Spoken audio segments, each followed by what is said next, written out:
Selamat pagi, Salam. Kita pada hari Minggu tanggal 22 Maret 2020 memasuki Minggu Sengsara yang kelima. Firman Tuhan bagi kita dari kitab Injil Yohanes pasal 9 ayat 1 sampai dengan ayatnya yang ke-41.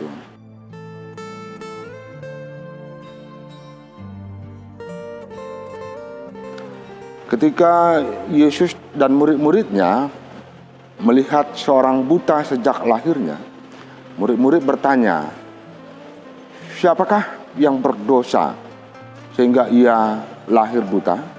Orang buta itu sendiri atau orang tuanya? Yesus menjawab, bukan orang tuanya dan bukan orang buta itu. Tetapi jawaban Yesus ialah supaya pekerjaan-pekerjaan Allah harus dinyatakan di dalam dia, maksudnya adalah orang buta itu. Apa pekerjaan Allah yang harus dinyatakan? Saudara-saudara, kita mempunyai suatu pemahaman tentang dosa turunan. Artinya orang tua kita berdosa dan anak-anak kita berdosa. Semuanya dikuasai oleh dosa dan upahnya adalah maut. Pekerjaan yang dilakukan, yang dinyatakan ialah Allah di dalam Yesus Kristus memutuskan mata rantai dosa turunan itu. Jikalau masyarakat pada saat itu memahami bahwa kebutaan adalah akibat perbuatan dosa, maka Yesus menunjukkan bagaimana kuasa dosa itu dikalahkan melalui keberadaan orang buta itu. Yesus meludah ke tanah, mengaduknya dan mengoleskannya ke mata orang buta itu dan menyuruhnya ke Siloam untuk membersihkan dirinya. Dan pada saat orang buta itu menjadi sembuh. Menarik untuk kita ketahui bahwa orang buta itu dia sudah memahami apa yang dimaksudkan oleh Yesus, bukan soal dosa orang tua dan orang buta itu, tetapi pekerjaan Allah. Sehingga ketika Yesus menyuruh supaya orang buta itu membersihkan dirinya ke Siloam, orang buta itu melakukannya tanpa ada pertanyaan-pertanyaan. Sebagai wujud dia pendengar yang baik, bahwa di dalam dia Allah akan melakukan pekerjaan-pekerjaan yang sangat luar biasa. Dan hasilnya setelah orang buta itu membasuh matanya ke dirinya ke Siloam, matanya dapat melihat kembali. Bagaimana reaksi orang-orang Farisi terhadap tindakan kasih yang dilakukan oleh Allah di dalam Tuhan Yesus Kristus? Karena berketepatan Yesus melakukan penyembuhan itu adalah pada hari Sabat, maka orang Farisi itu mempersalahkan Yesus. Mereka tidak melihat sesuatu yang terjadi, yang menjadi harapan dan baan orang buta itu supaya dia dapat melihat. Mereka tidak mau tahu itu, tetapi mereka fokus bahwa Yesus bersalah, Yesus berdosa menurut orang Farisi karena melakukan pekerjaan, yaitu menyembuhkan orang buta itu pada hari Sabat. Kemudian orang tua dari orang buta itu juga ditanya-tanya bagaimana Yesus melakukan proses penyembuhan itu.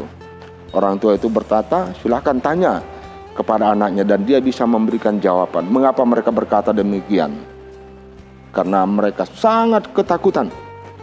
Kalau mereka menjawab dan menceritakan siapa itu Yesus dengan tindakan dan perbuatannya yang telah menyembuhkan orang buta itu, maka ia adalah dikategorikan sebagai sesuatu yang datang dari Allah. Dalam hal ini adalah Mesias. Kalau mereka mengatakan itu, orang tua orang buta itu akan dikucilkan. Saudara-saudara, mereka sebagai orang tua mempunyai anak yang sudah buta sejak lahirnya. Tentunya mempunyai pergumulan yang berat. Tetapi ketika anaknya itu disembuhkan oleh Tuhan, orang Farisi tidak mau melihat sesuatu yang membahagiakan orang tua itu. Mereka tetap mencari-cari kesalahan demi kesalahan. Saudara-saudara, orang Farisi tidak puas dengan jawaban orang tua dari yang buta itu. Mereka bertanya kembali kepada orang buta itu dan meminta supaya orang buta itu dalam ayatnya yang ke-24 mengatakan bahwa Yesus itu berdosa gitu.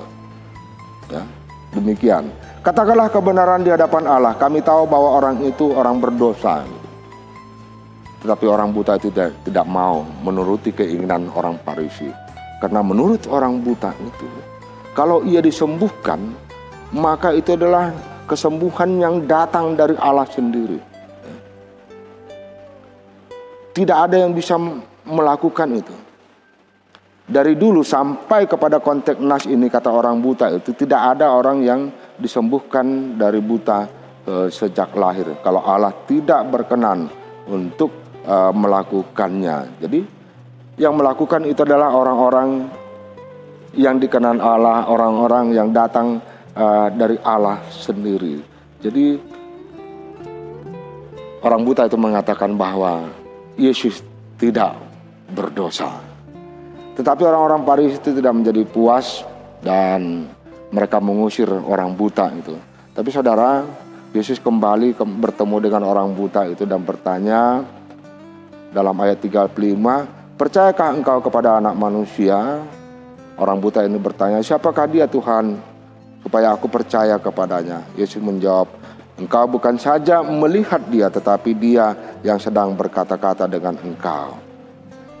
Orang buta itu berkata, aku percaya Tuhan. Lalu ia sujud menyembah kepadanya. Kata Yesus, aku datang ke dunia untuk menghakimi, supaya barang siapa yang tidak melihat dapat melihat, dan supaya barang siapa yang dapat melihat menjadi saudara yang terkasih di dalam Tuhan kita Yesus Kristus. Seringkali memang hidup di dalam keagamaan yang syarat dengan aturan-aturan, hukum-hukum, perintah-perintah, justru membuat kita buta, tidak dapat melihat kasih Allah itu sendiri. Seringkali kita akan lebih mudah untuk menghakimi orang lain yang berdosa. Oh, dia berdosa, buktinya apa? Hidupnya menderita, dia cacat, dia buta, dan lain-lain sebagainya. Sama sekali kita tidak pernah mengatakan bagaimana Allah itu menyatakan kasih-Nya bagi semua manusia apapun keadaannya. Apakah secara tubuh dia sempurna atau tidak sempurna? Yesus mau merubah sudut pandang itu. Allah mau memutus rantai pemahaman dan sikap manusia terhadap orang yang mempunyai keterbatasan atau kekurangan-kekurangan, dan juga terhadap orang-orang yang berdosa. Bagaimana kita bersikap terhadap orang yang berdosa? Yesus telah memberikan teladan. Kita harus membuka ruang yang lebih besar, memberikan kesempatan bagi mereka untuk berubah, untuk menyadari kesalahannya. Didikan, ajaran, nasihat yang baik, yang tulus dapat kita berikan terhadap orang-orang yang menurut kita bersalah ataupun berdosa.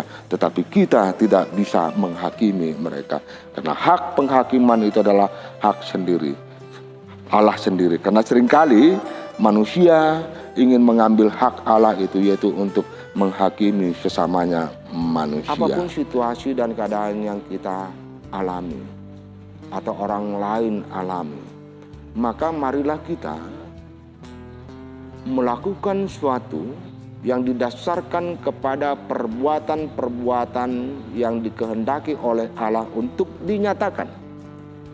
Terhadap orang-orang yang pernah melakukan kesalahan, kita memberikan kasih, menyikapi mereka dengan kasih, kemudian memberikan pengajaran, nasihat, teguran dengan ramah tamah kita boleh berikan. Tetapi jangan menghakimi mereka. Sehingga dengan nasihat, arahan, didikan yang baik itu, mereka boleh dimenangkan di dalam Tuhan. Percakapan antara orang Farisi dengan Yesus pada ayat terakhir ini menunjukkan bahwa meskipun orang buta itu tadinya buta, dia dapat melihat. Tetapi suatu hal yang ia dapat lihat secara rohani, betapa kasih-Nya Allah kepada dia dan juga kepada manusia.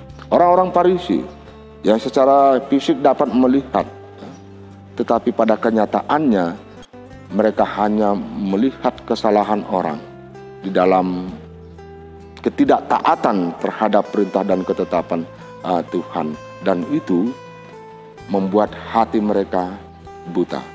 Mereka tidak dapat melihat pekerjaan Allah untuk mendatangkan keselamatan bagi manusia.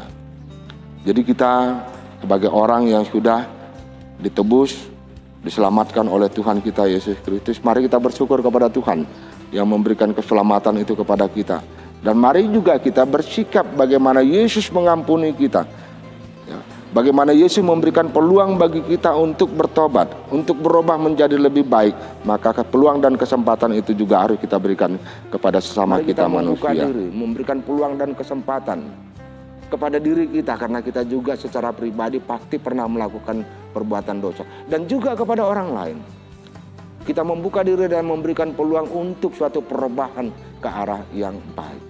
Yang kedua, saudara-saudara yang dikasihi Tuhan kita Yesus Kristus, seringkali kita melihat sesuatu yang perbuatan dosa yang dilakukan oleh orang lain, tetapi ketika kita bersikap terhadap mereka, kita juga bisa buta, dalam arti tidak melihat pada diri kita ada sesuatu yang salah, ada dosa yang kita lakukan. Kita merasa benar, kita merasa suci, kita merasa bisa hidup sesuai dengan kehendak Allah, tapi perbuatan kita sama sekali tidak sesuai dengan kehendak Allah. Maka dikatakan oleh Tuhan di sini, kamu melihat tetapi tidak dapat melihat secara rohani, maka tetaplah dosamu. Tuhan dengan kuasa-Nya menyertai kita, menguatkan kita, memampukan kita agar kita dapat hidup turut dengan kehendak firman-Nya. Amin.